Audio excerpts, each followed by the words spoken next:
The goal of this podcast is to help you break in and thrive in advertising. We do that every week by sharing the stories and advice of those rocking it on the other side. And if you're like me, Nike advertisements strike so many amazing memories and might even be the reason why you wanted to break into advertising.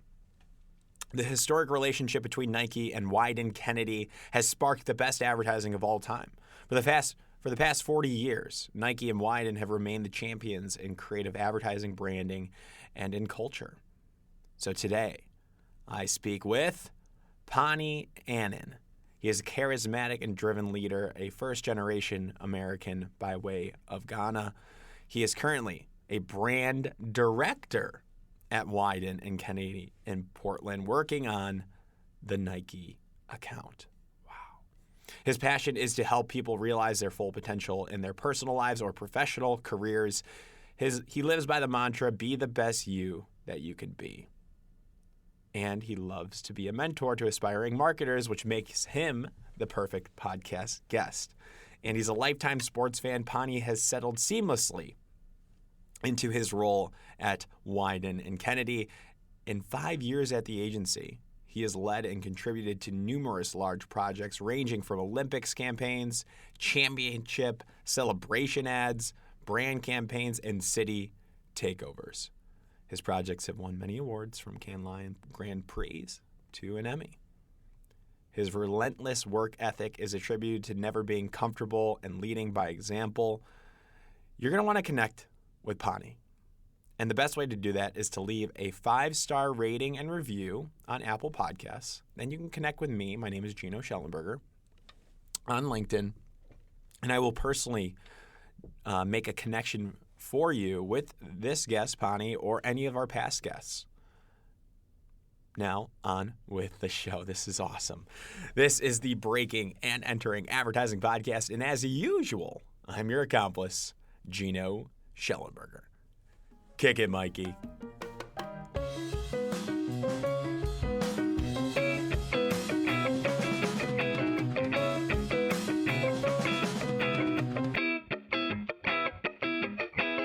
All right. Paanii Annan, welcome to the Breaking and Entering Advertising Podcast. How the heck are you doing today, my friend? Hey man, I'm blessed. I'm feeling good.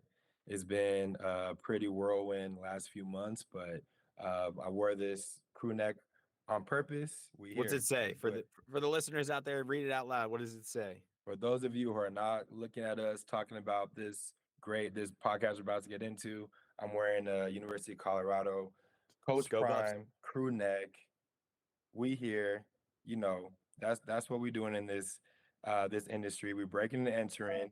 We've already broke through. We here Mhm. now, and we're gonna continue to be here and go for it. So let's get it. Let's do it. And I love that. I love the hype.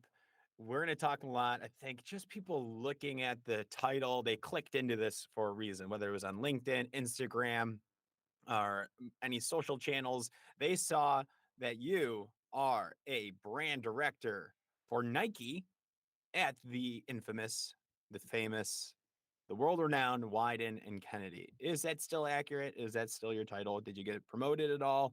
Work on any other accounts? Give us the rundown.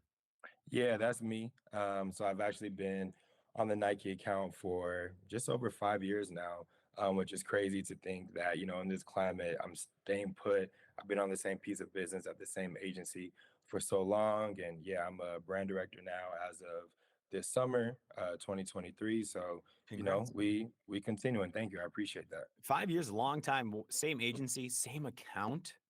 That's Yeah. that's in a good. You're probably at one of the most sought after accounts in the country, if not the world.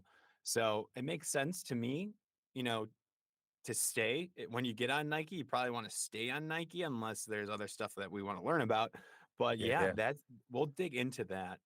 There's a lot to talk about. But the first thing is, tell us about what it means to be a brand director. Yeah. So just coming into the industry, I started off as, in account management track, you start off as maybe an account management intern, which is what I did at Leo Burnett. Got hired as an assistant account executive after I graduated from college. I went to University of Missouri, MIZ, to all my people out there. And when I got there, I was just kind of looking at, man, how do I get to that? And that being my boss's position as an account director.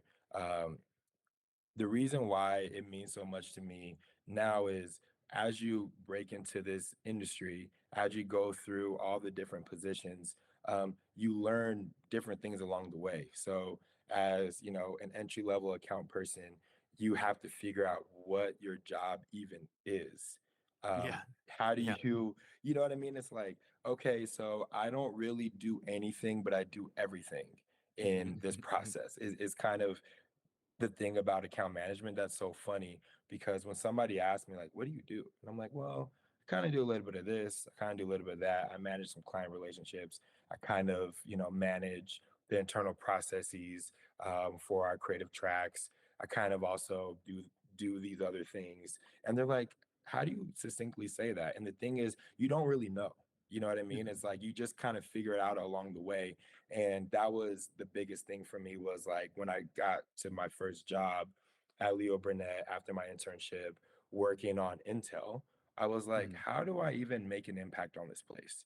And as I was saying, you kind of learn things along the way. So like on this journey, first position, I learned, yeah, okay, I am supposed to take notes and just figure out what's going on and then just ask people if they need something. Then you get a little bit more comfortable and you're like, okay, maybe I can start to affect the work a little bit. And then the joke is that like or the gag is that as an account executive, like yes, you can, but then there's so many other people that also have that same remit or that same impact that they need to make. So your opinion might cut through, or it might just be like, yeah, that's cool. Save that for another meeting. You know what I mean? And you kind of have to learn to get comfortable with still stating your opinion, but maybe that opinion may not be utilized at that time in your career. But you Um, practice those reps. Then you kind of move into the mid level where you're starting to run the project. You're a little bit more knowledgeable. You have a little bit more influence on the team, and you're like, okay, yeah, I'm doing this. Yeah, if somebody has a question, come talk to me. Don't talk to my boss. Talk to me because I'm the nice. one running it. You know what I mean? It's like, yeah, I got some confidence. So you do that. Then you get to like, the higher of the mid level, and you're like, yeah, I'm the guy on a Yep. project. Yep.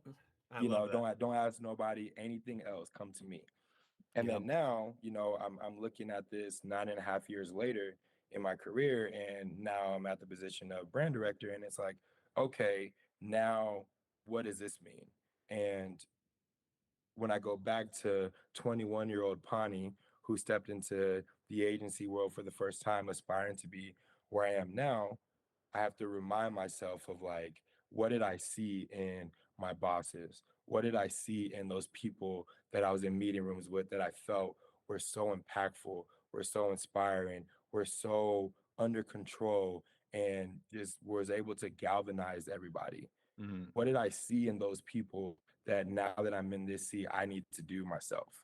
So to answer your question, it means so much to me because of all the work that I put in on that journey that I just explained. And now that I'm Mhm. here, it's like, okay, how do I be that person for somebody else who is just now starting their career and wanting to get to where I'm at now? So, what are those characteristics you strive to meet every day?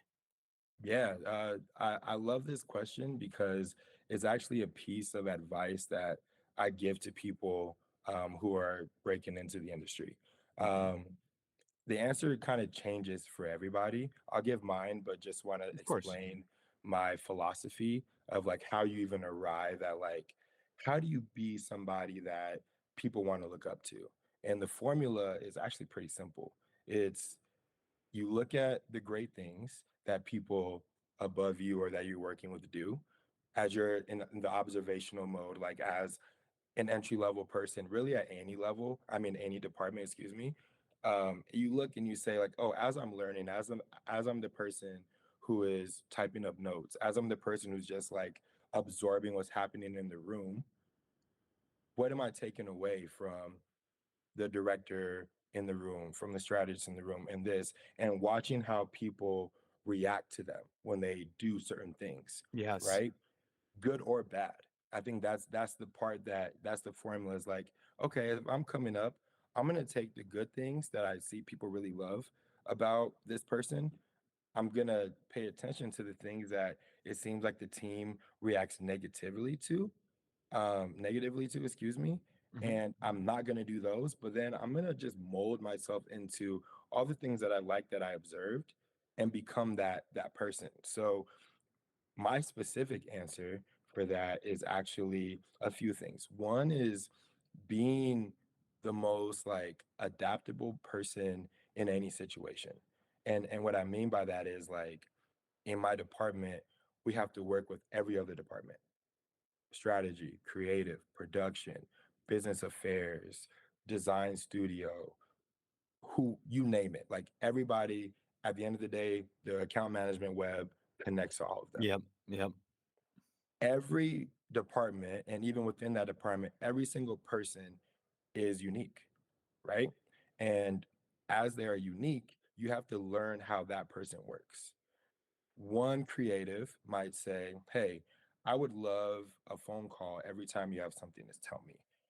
I don't want it in email. I don't want it in a text. I don't want you to spring up on me. I just want a phone call. Somebody else may say, email me and I'll talk to you when I talk to you. I just need a time. I need a second to digest it and I'll get back to you. Somebody else may say, hey, I don't really respond well to this type of communication. Right. You got to I take that adapt. in, Yeah. and I take that in and I say, all right, cool. For this person, I'm going to work like this. For this person, I'm going to work like that. For this person, I'm going to work like that. Right. And it's something that I actually saw the opposite of at the beginning of my career, where, people were working and they never changed their ways. And I saw the effect that it had on the team. And I realized like, okay, when I get to a higher level of influence within my job, I'm not going to be that person. I'm going to Right. be the person that meets everybody where they're at because I know that that's how I get the best out of them. It's Is just if great, Yeah, great communications practice, right? We are all communicators, no matter what role you're in within advertising, within marketing. So your ability to understand your audience, right? Just the basic lessons that we learn in school, you're doing that within the agency setting. You're adapting, and that's in flexing, meeting them where they're at. Comms planning really kind of like is displayed here. And you have to, right. and the account lead has to be one of the strongest interpersonal communicators within the agency. So your ability to do that really speaks volumes. I love that. What else? What else Yeah, so flexibility, adaptability, what else do you trying to strive for that you've learned throughout your career? I love that it's in the lens, I think, of all advertisers, but specifically for the account track too. This is really, yeah, really helpful. yeah. Calmness is Yes. probably my favorite one, because there's so much chaos in advertising, so much, and it's like some of it is like self-created, meaning Of like, course. we kind of get into the mix and get into the hype of like, oh, we only have this much time. This is crazy. The clients are crazy. Oh my God, what are we gonna do? This is crazy. I don't know. I don't know. This is bad. We can't make it. And it's like, okay, that might be true on the surface level. That might be true Right. Right. where we're like just now getting into it. But then you got to take a step back and you got to think about like, okay, these are the cards that I've been dealt. I can't change them because the people that pay us basically said this is the situation. It's like, all right, cool, figure it out. Then you start to plan like what you want to do, right? And I think for me, something that I've been told a lot in my career is that I'm super calm, and I can I tell. I, I appreciate that, Yeah. and that's something that I try to practice in my life outside of work. Like if somebody is like on 10 in like maybe a heated discussion or something like that, I'm gonna stay at a five. Yes, you Like have. Yes. you have to be level headed, Right. and I bring that into work as well. You So can't fight fire with fire. If you see in a room, if people are stressed and you just add to it, and it's easy to fall into it. Like if it's already high stress in there, it's easy to kind of match that energy because the environment. But what I love to do as well is just just calm down like with my team and like lower the tone and just like what's the issue at hand. Another thing that I like to do is watch movies or I shows love it. and like I love it. watching like Oppenheimer solve like these world problems. Like that's a recent example. like bigger, Yeah, like war issues, whatever it might be, kind of puts things into perspective sometimes. Like sometimes our jobs don't need to be as stressful, but I we get so I caught agree. into this. Yeah. No, I totally agree with that. And it's funny that you mentioned movies and just like taking a step outside of the world of Yeah. work to figure out how you approach something. I Yeah. actually do something similar, but with biographies. So Yes. like I Memoirs just, are so great. yeah, Yes. like you learn so much about how somebody thinks, how somebody got to where they're going to be or where they want to be or where they Yeah. got to. I got a good And podcast recommendation for you. I'll tell you offline. please do. I would love to listen to it. Yeah. Like that that to me is like the best way. And I kind of touched on it initially saying that I was studying people that I work with, when I was in more of an Yes. observational role was like, oh, okay, I'm gonna study this person, see how they manage, see Who how they lead, you know? who's somebody outside of advertising that a biography memoir that you've read or seen recently or watched that Yeah. really struck or you're in that era right now? Yeah, what's funny is I read this actually during my internship at Leo Burnett. So that was like over 10 years ago, man. Asian. And Damn. yeah, crazy. I've read a few more, but this one was the most relevant because it was like exactly what my job is. And this was 11 Rings by Phil Jackson. So I Oh, know, yeah. Chicago. So yeah, exactly. Man, I know that's your city. So maybe a little bit of Homer in me saying that, but Mhm. uh What does that either mean? way, The what's Homer. that? What is I saw that on Reddit. It's like no Homer takes, Yeah, I mean, it's just a little biased. Like, like you talk about home like, field yeah, advantage. like, Okay. I'm from Denver, Colorado. I didn't even say that. I'm from Denver, Colorado. I was gonna ask Born because in, you're wearing the SCO buffs and then you went to Mizzou. I want to get into like I do want to get to a point where we kind of break that down a little bit. But yeah, yeah, keep going. So the yeah, yeah, homers, so you got the Denver as yeah, well, but you've read yeah. this I'm 11 Rings book.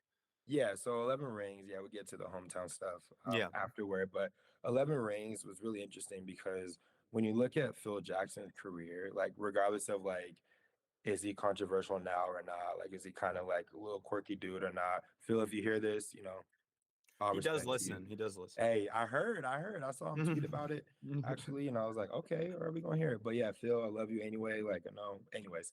Um, yeah, like when you look at his career, it's like you look at the people he managed and Yes. the things that he went through, and you're like, how did this guy do it? So that's why I wanted to read the book because you look at it, you got MJ, I'm buying it right Pippen, now. Rodman, right? You got these guys. I'm buying You it. win, you win six with Michael Jordan and Pippen. Rodman came for the last three. Amazing. That could be a career by itself. Six rings in 8 years. If Mike didn't retire, there's arguments that they would have got eight in a row. I'm one of those people. I don't think Houston had anything for them if they were just playing all the way through. My opinion, debate your mama. You can call me about it. We can talk about it. It is what it is. Um, and then he left and he went to LA. And of course, there's Shaquille O'Neal, who is a rookie of the year. He's been to the NBA Finals at that time. He's one of the most dominant players in the league. And then you have a young Kobe Bryant who came into the league at 17. When Phil took over, he was like 18, 19. Mhm. And you have to figure out how these two alpha dogs have to coexist and come together for the greater good, Right. right? And when I looked at that and when I thought about that, I said, we have a similar job in account management. Yeah. It's how do you get all these amazingly talented people to come together for a common goal and be successful at it and find a way to manage those things where there's going to be time creatives. I'm going to say it is what it is, where a creative isn't happy. They might be cranky. They might say they don't want to work on it. They might say, I don't have enough time. They might say Sure. this is a That's bad fair. brief. You That's know what I fair. mean? Like, and As they and those should are sometimes. those are all fair things to say. Yeah. Then you have other departments. We don't have enough money. We can't do this in this timing. We need more.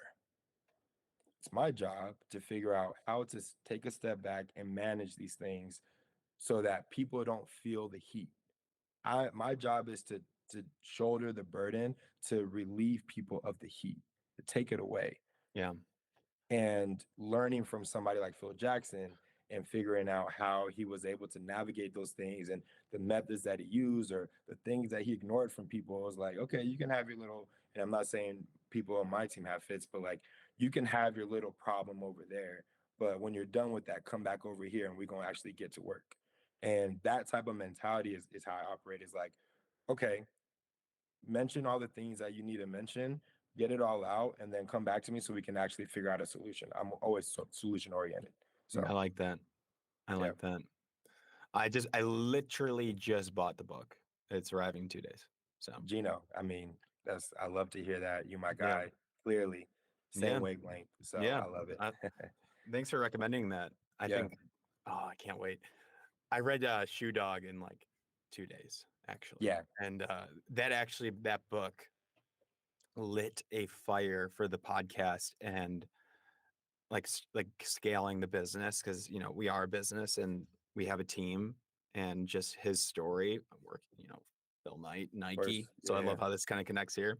Yeah. Yeah. um that book I also can't recommend enough. It's just so great, although he only talks about like Michael Jordan for like 2 pages. Yeah. Have you read it?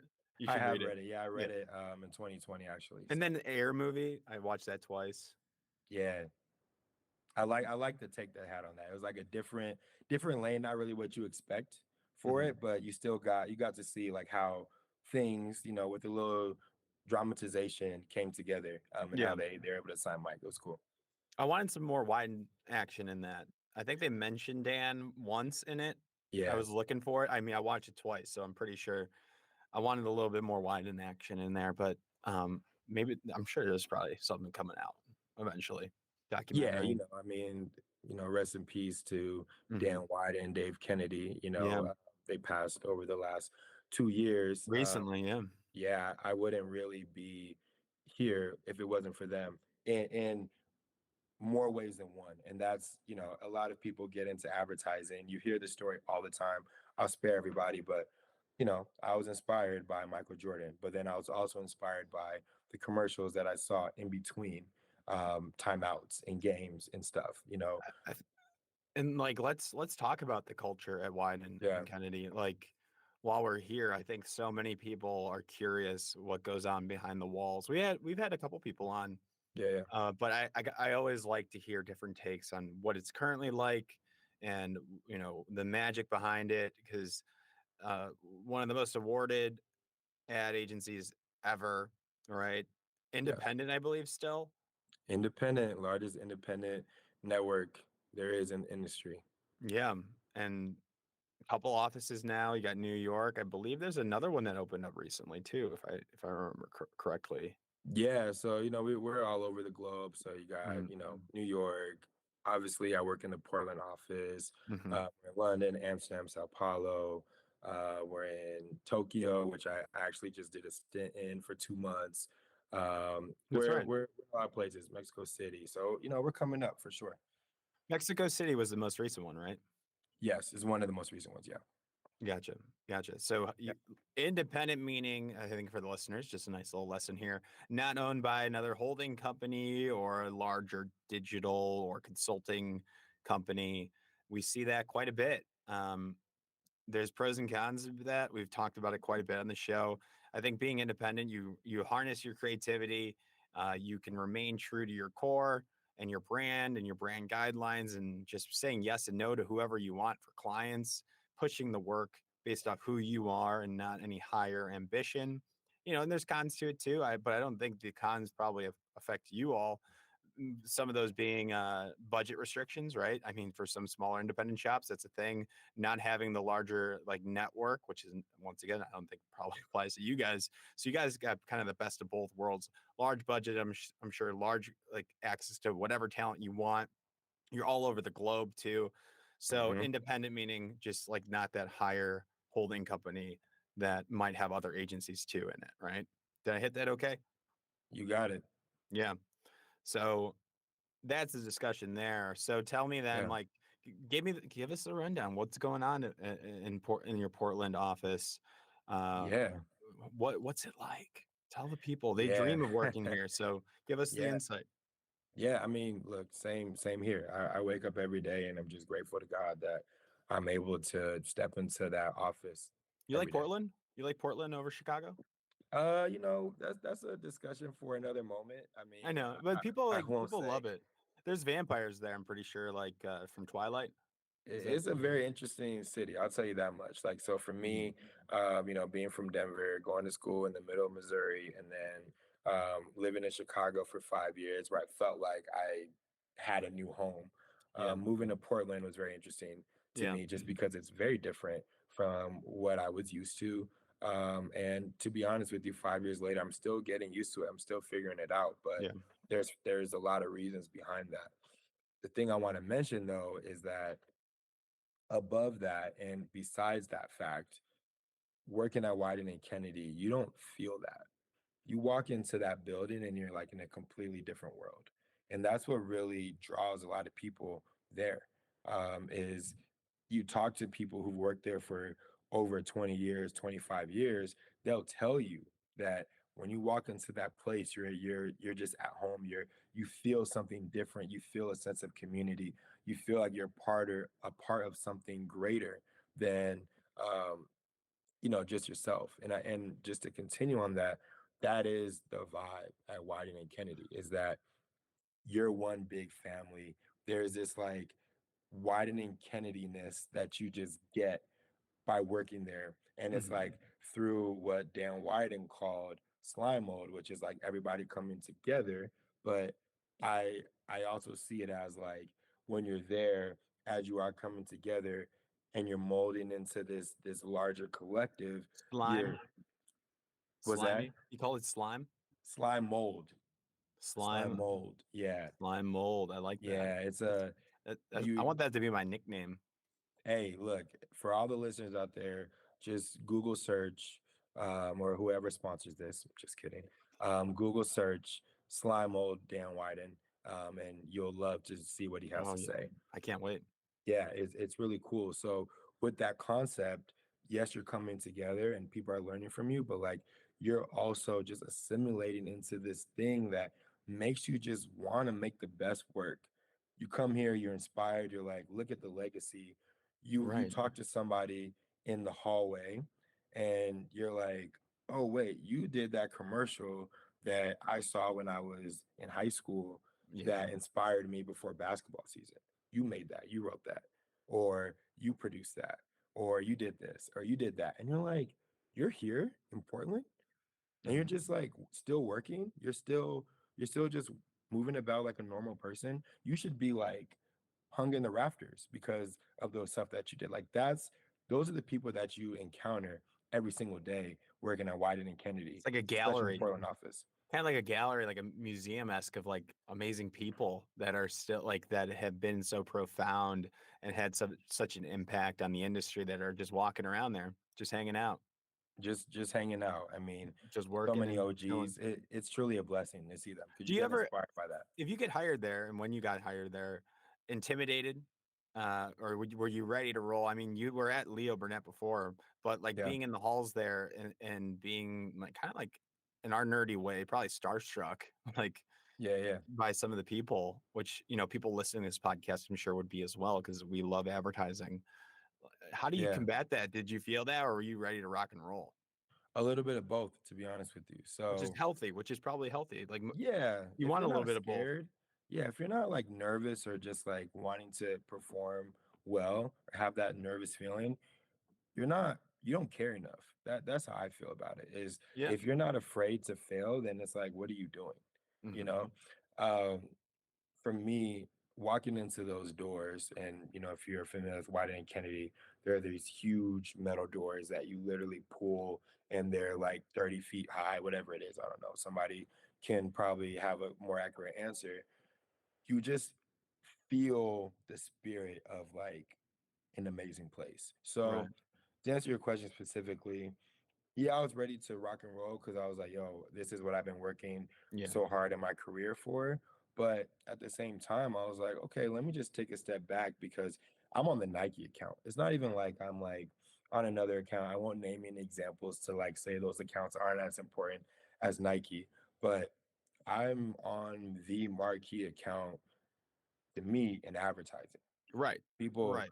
you know what I mean? Like when people talk about advertising, Great Nike comes ad. to mind pretty fast. I mean, If it's not number one, Steve go ahead. Jobs even said, like on a keynote speech that everybody watches in ad classes, is like, think about Nike. They sell shoes. Shoes are a commodity, and see what Nike's done. They celebrate athletes, right? That famous speech by one of the greatest marketers of all time, Steve Jobs, with Apple, right? Another key account that everybody wants to work on. You got Steve Jobs quoting the work you guys have done, just like history buff here, Gino, just geeking out again. So you are on that. Love it. Can you tell us then, like, I guess the structure a little bit, like how many people are working on this marquee account, as you said, which is true. Um, how many people are on that? How do you kind of like navigate that as a account lead, as a brand Yeah. director? Is there like 1,000 people working on the on like just basketball? Yeah, I can't share like specific numbers, but it's less than 1,000 people, Sure. to say that for sure. But it's one of the larger teams. It is the largest team that we have, in the building, but probably one of the larger teams that exist in terms of like how we bring this work together. And there's different without getting into like the specifics of things. We have teams that are able to work on different projects that come in. So, you have your, hey, um, I'll use a personal example. The Denver Nuggets are about to be in the NBA Finals, or they are in the NBA Finals, and it looks like they're going to win. We need to figure out, the message that we want to put out for them. Right. And that's something that I was fortunate enough to work on earlier this summer. Shout out to the Nuggets, 2023 NBA champs. Look out for us. We're gonna repeat And, saying it and now. You heard it here first. Nikola, the Joker, what's he like? Have you ever worked with him? So we didn't get to meet in person, but Hmm. just like being able to work on something for him Yeah. You is study like, him. Like we talk about biographies and memoirs, right? Like, what have you learned from him? oh man, I can be here all day. Like that could be a Hmm. 2 hour podcast in itself. Because he is one of the most interesting people to observe, Yeah. as a sports spectator, as somebody who, um, grew up playing basketball, has like a very unhealthy affinity and connection to basketball, just because I care so much about it. Um, and Jokic just like, if you look at him, and again, Jokic, Nikola, if you listen to this, you my guy. What I'm about to say, don't take it personal. Charles Barkley says it. Other people say it. You see him, and you're like, is that an athlete? Is that the best basketball player in the world? You wouldn't know that just by looking at him. Right. Right. Like you can't really tell. But then you see him in action, and it's like, yo, he's kind of like a gazelle. Like he's so light Smooth. on his feet. He's so agile.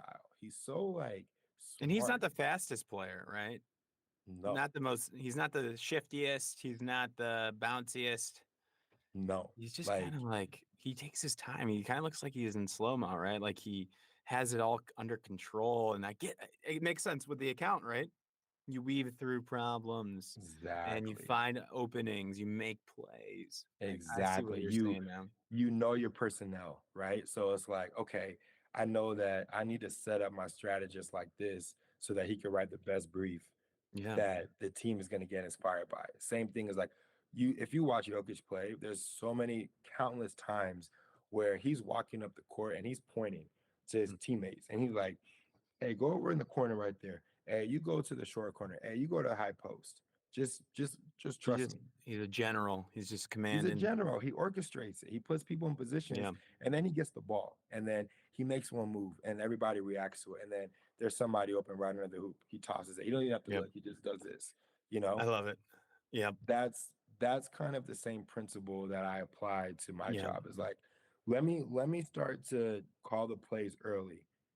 If I could see something even days, weeks ahead, let me start setting it up now Yes. so Yes. that at that time we're making the right play. Right. That's Early is that's where good. I'm at. I like that. So back Yeah. back to Nike structure then. Yeah, So yeah. I'm curious, um, like I don't know if you can tell me, but like, is it broken down by different sectors of Nike, or are you working on like the larger brand work? Can you talk about that? Yeah, I mean, I can talk a little bit like generally what we do using past examples is the best way I can like Sure. answer this. We have done very big brand campaigns. We do, the past we've done Olympics work. We just did World Cup work for both women's and men's. Men's was last year. If you guys haven't seen the Nike football verse, that's something that I was fortunate enough to work on. Last year, we had the likes of both Ronaldos, Ronaldinho, Mbappe, Sam Kerr, Alex Morgan, you name it. They were in the spot. It was a really great thing. So go check that out. We did another one this year for the Women's World Cup. We made individual films for various athletes that were competing. Another great body of work. Go check it out. So we do big stuff like that. We've also done things that I've mentioned before, like somebody's gonna win a championship, one of our Nike athletes is going to win a championship. We need to have a message ready for them. You guys probably always see the tweets like, man, I can't wait till the end of this game. Nike's going to have a fire commercial. That cachet, Mhm. that tradition is something that, I'm fortunate enough to be able to help carry the torch with, torch on. And that's like, again, as a kid, I remember those moments where I'm like, how did they do that so fast? How did they know that in this case, LeBron James was going to win his first championship and they had an ad ready? Like they made it in 30 seconds. Oh my God. Now, for those of you who may not know how win ads work, I'm not gonna like ruin the magic sauce and tell you on this podcast, but just know that these are like great opportunities that you get to be a part of and you get to see how those things come together in a really cool way. So we do those things. We also do different campaigns that may be in conjunction with a league. So like we just recently done some work for the NWSL as they're wrapping up their season. We did some work for the WNBA as they wrapped up their season. We kind of cover a spectrum, but a lot of it is like brand messaging, things that bring people together, things that inspire. I love it. Yeah, And I know we can talk for hours about the work, but I think yeah, what people need to hear now is how you got into this. And you talked about your trajectory a little bit, right? So I want to yeah, really get for these last couple of minutes. yeah, yeah. When did you decide you wanted to break into advertising? You went to Mizzou, which I know and is a great journalism school, good ad program, good strat comms. Yep, Mojo is an ad club there I've heard of. I think you were a that's part of right. that. So That's right. when did you go to Mizzou knowing that you wanted to break into advertising? Were you did the Nike commercials back in the day inspire you? Did you have that line of sight or did you stumble upon it? Tell me about that story, the origin there. A little bit of both. So, I mentioned I'm from Denver, Colorado, by way of Ghana. My parents were both born in Ghana. Also, my sister. Hmm. I'm the American in the household who was born here. But the reason I talk about that is because that's where it all began. Being in Denver, growing up, my mom and my dad, really, my dad's a bigger basketball fan now, but they both took after basketball coming here. It's not something that's common in Ghana, excuse me. And I would watch with them, of course. And my mom became a big Michael Jordan fan, which I'm grateful for because it allowed me to become a big Michael Jordan fan. My dad is a Spurs fan. Don't ask. We don't know how he became a Spurs fan, but he's a Spurs fan. We keep him over there. And for Spurs got a me, lot of championships though.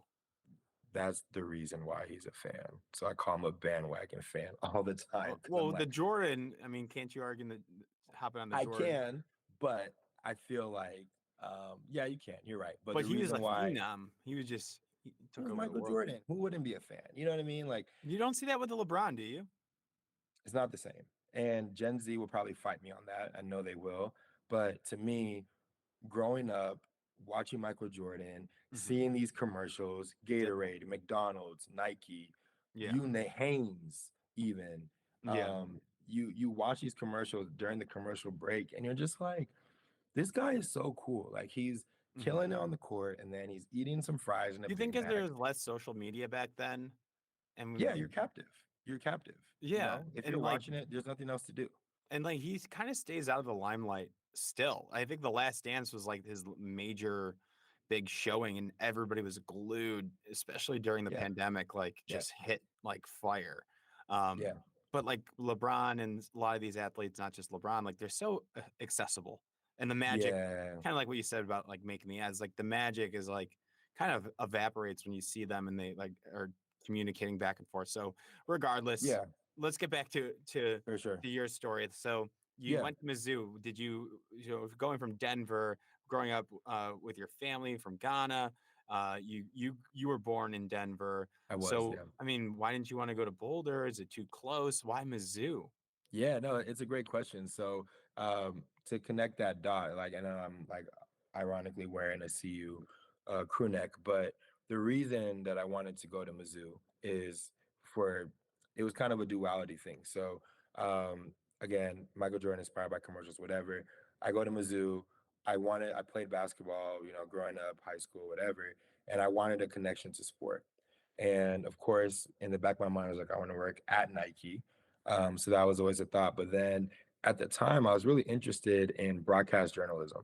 So that's what Mhm. led me to Mizzou. Was like, okay, I want to be a sports journalist so that I can still be around basketball because I love it so much because of the connection that I built through advertising as a kid. So where this took a turn was, you know, when you get to journalism school at Mizzou and broadcast, which like usually was it starts off like the biggest track or emphasis area in the J school. Right. And, you know, Mizzou is the number one journalism school in the world. I still believe that. Shout out to my Tigers again. Syracuse is pretty good Um, too. yeah, you know, hey, you know, we can get a little, you're right, but you know, I love my Mizzou Tigers. Mhm. So you get there and they're like, you know what, guys, just so you know, in journalism, you're not going to go work at ESPN tomorrow. You're not going to live in LA. You're not going to live in New York. You're going to live in the Small middle of market.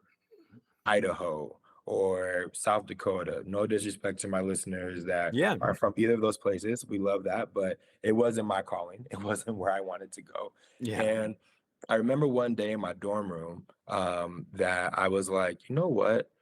What if I actually shifted into something that was really that inspired me as a kid? Like, why am I even here?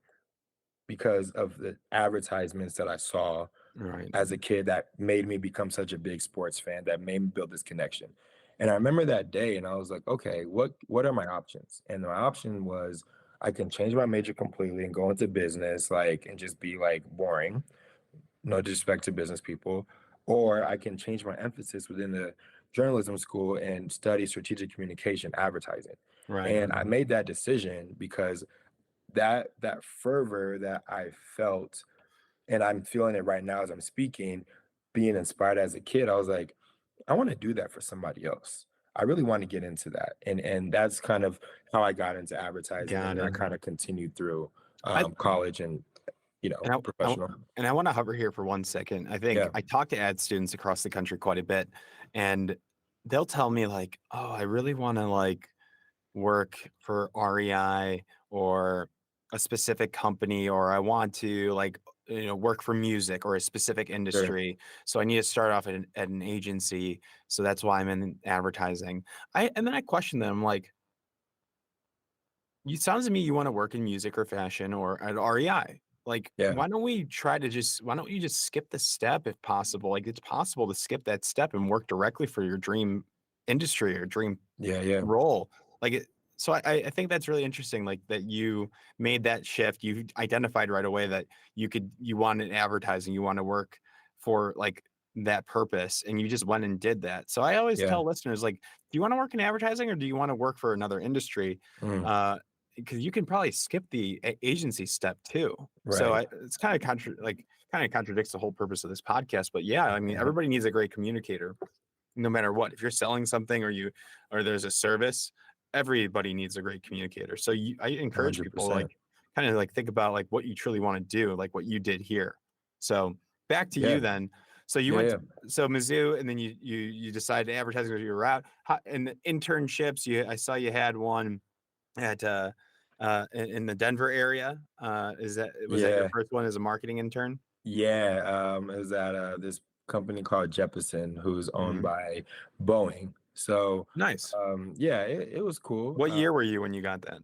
That was after my sophomore year Oh, so you of got a nice college. so going into junior year, you got a nice something to work on there. How'd you get that? Yeah. Yeah, it was cool. It was very different. It was like true marketing, which wasn't really what I wanted to do. That's fair. Yeah, like I, First I learned a internship. lot. Yeah, first internship, I was like 19 years old or whatever it was. Like I definitely was like grateful for the experience because I learned how to be a professional there. It was Right. a very like Training you know, wheels got off. straight up, yeah, Yep. exactly. I had to learn like, hey, this is how you talk to your manager. This is how you make a request. Super These are important. super great, important principles that you just need to know. So Right. being there, I learned like the other side of marketing and Which kind is of good. realized like I don't want to do that. So then I was like, I need to figure out a way to get into something else, like So in true advertising.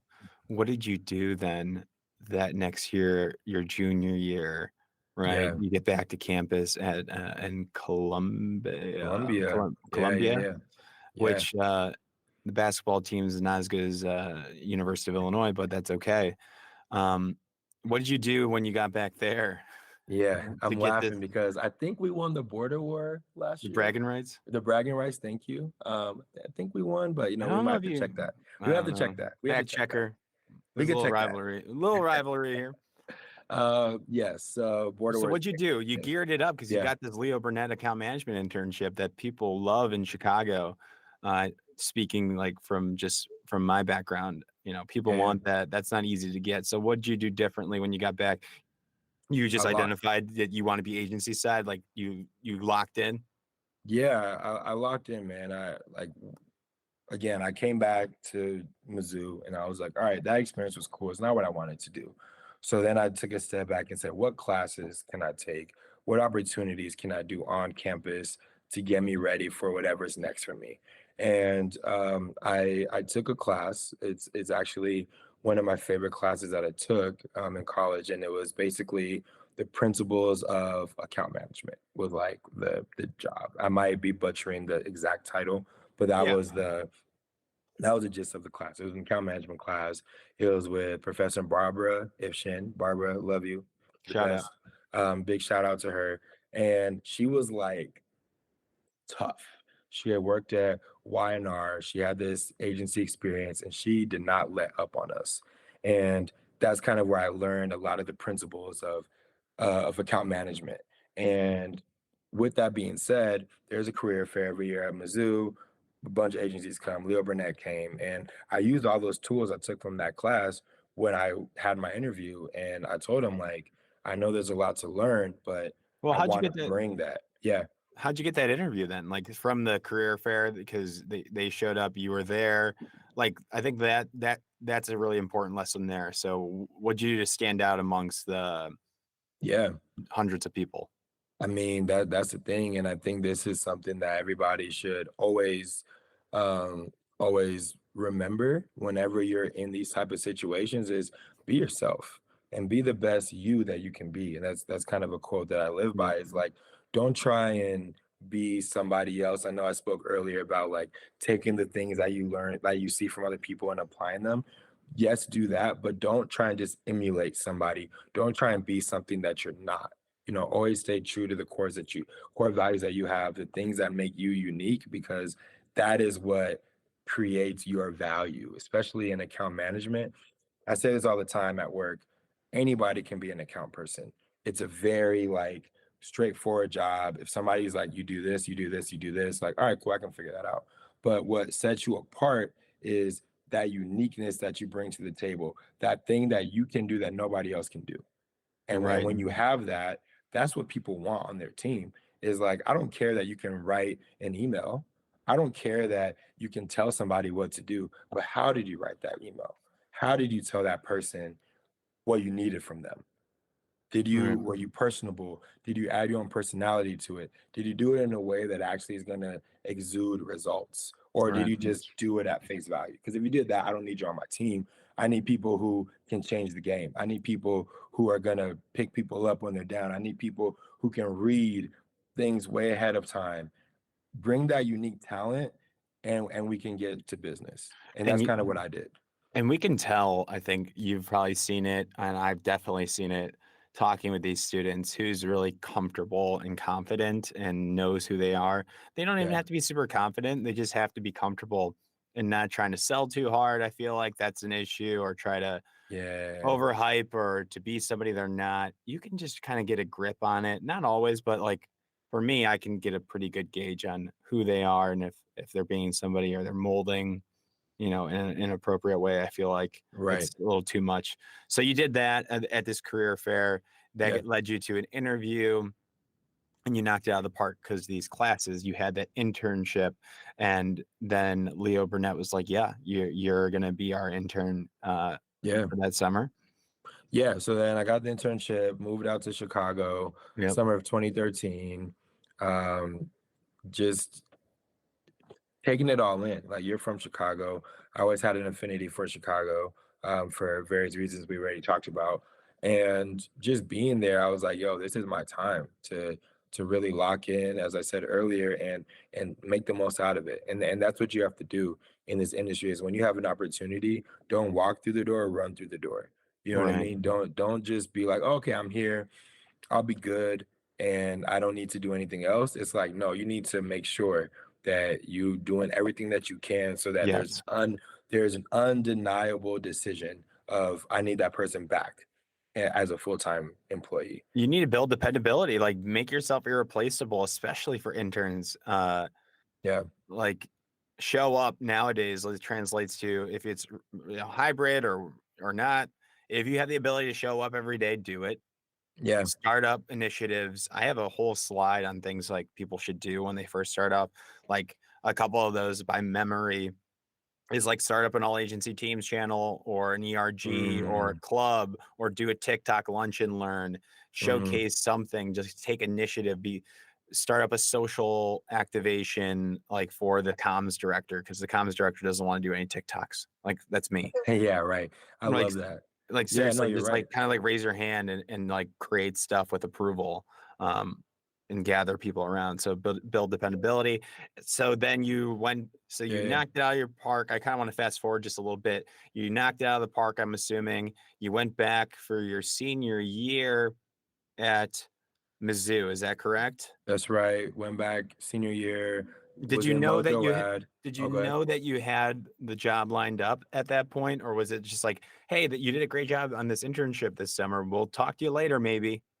Yeah, I mean, it was more of like a stay in contact. We kind of really like you, but we can't give you a Nothing, job no a year contract ahead. signed, maybe some like verbal niceties. Exactly.